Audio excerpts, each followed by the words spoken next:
आइए मैं ये राम भैया को कहती हूँ कहना है हंसैया के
इसी बीच में आ गए माननीय राम कन्नौजिया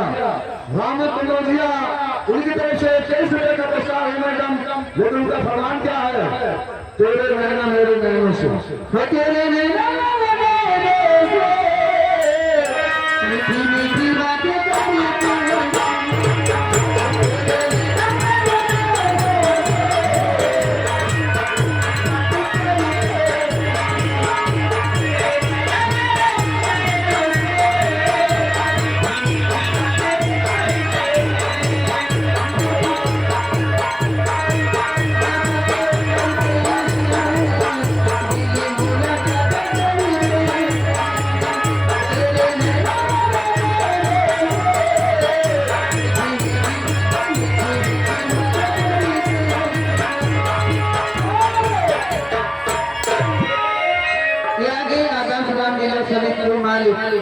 मुहूर्त वर्मा गांव के रहने वाले उनकी तरफ से 50 का पुरस्कार। आइए आपको गजल में शुक्रिया अदा करते हैं।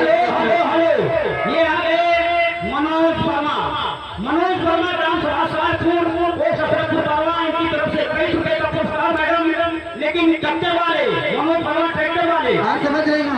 आइए 23 रुपए का एक फरमाइश में 23 में मामा जाऊंगा। ठीक होगा जरूर करिए उनकी हो जाए। हेलो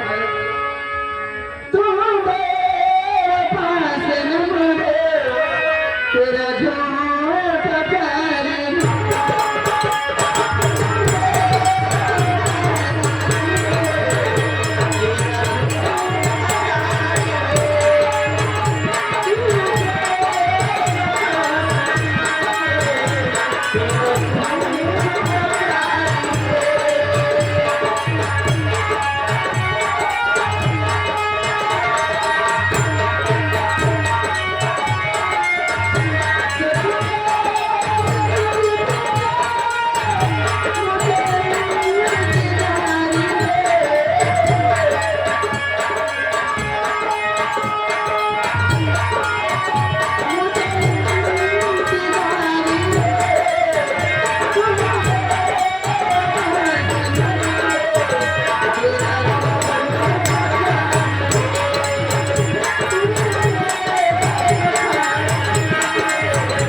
कैसे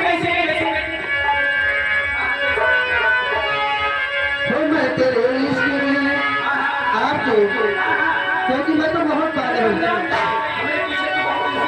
हाँ मेरी ना है वो मैं तेरे इश्क में मर न जाऊँ तुम मुझे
अरे झोंकी पे ठेला मार गई।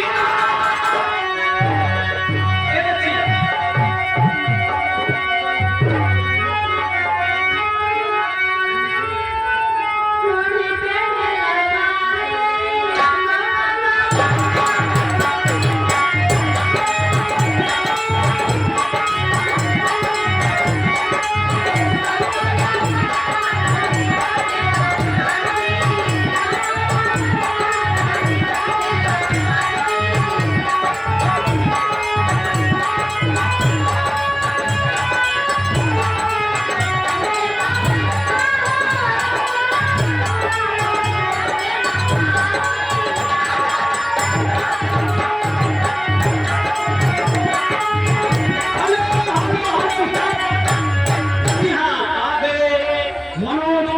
मनोज कुमार वर्मा शाहपुर और छत्रपुर वर्मा की तरफ से। जी हाँ, मनोज